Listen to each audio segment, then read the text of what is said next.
তিনবারের আপসহীন নেত্রী সাবেক প্রধানমন্ত্রী বেগম খালেদা জিয়ার অসুস্থতার প্রভাব পড়েছে রাজধানীতেও। অনেকটাই ফাঁকা ঢাকা। ক্রেতাদের আনাগোনা কমে গেছে বিপণী বিতানগুলোতেও। সাধারণ মানুষ বলছে, খালেদা জিয়া ফিরে না এলে অনেকটাই স্থবির হয়ে পড়বে পুরো দেশ ও অর্থনীতি। ফরহাদ ইবনে মালিকের প্রতিবেদন। মঙ্গলবার অন্যান্য দিনের মতো স্বাভাবিক কর্মদিবস হলেও অনেকটাই ফাঁকা ঢাকার রাজপথ। নেই গাড়ির চাপ, যাত্রীও কম দৈনন্দিন শহুরে জীবনে। নির্বাচনী তফসিলের সম্ভাব্য তারিখ ঘোষণা এলেও উচ্ছ্বাসের বদলে অনেকটাই নিরানন্দ দেশের মানুষ। কারণ হিসেবে যাত্রী, চালক, সাধারণ মানুষের ধারণা, তিনবারের প্রধানমন্ত্রী, দেশের সবচেয়ে বড় নেত্রী খালেদা জিয়ার সংকটাপন্ন শারীরিক অবস্থাই এর বড় কারণ। বেগম জিয়ার অসুস্থতার যে ব্যাপারটা, এক একটা মানুষ এই অসুস্থতার কারণে দেখা গেছে তাদের আসলে স্বাভাবিক যে চলার যে গতিটা একটু থমকে গেছে। আজকে তো অনেক কম দেখতেছি।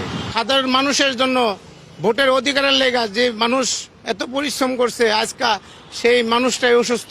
এই প্রভাব রাজপথ ছাড়িয়ে গিয়ে পড়ছে রাজধানীর বিপণী বিতানগুলোতেও। বিক্রেতাদের দাবি, গেল 2-3 দিন যাবৎ ক্রেতার দেখা মেলে না বললেই চলে। দোয়া মাহফিলের আয়োজন করছেন দোকান মালিকরাও।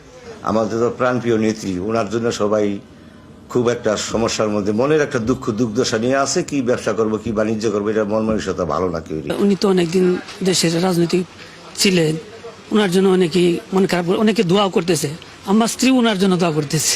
দলের সভানেত্রী, তো এটা সব মিলে ঢাকা শহরে তো একটা প্রভাব পড়বেই। উনি দীর্ঘদিন যাবৎ অসুস্থ আছেন, প্রায় সপ্তাহখানেক মতো এবার কেয়ারে। তো মানুষজন এটা নিয়ে একটু মনক্ষুণ্ণ, তাদের মনে বেদনা। রাস্তাঘাটে আমরা দেখি মানুষের মাঝে একটাই আলাপ যে উনি কবে সুস্থ হয়ে ফিরবেন আমাদের মাঝে। নির্বাচনী তফসিলের দিন তারিখও ঠিক, কিন্তু এই সময়ে বেগম জিয়ার এই শারীরিক অবস্থা দেশের শুধু অর্থনৈতিক নয়, রাজনৈতিক সহ সব দিকেই নেতিবাচক প্রভাব ফেলতে পারে বলে শঙ্কা তাদের। ফরহাদ ইবনে মালিক, ৭১।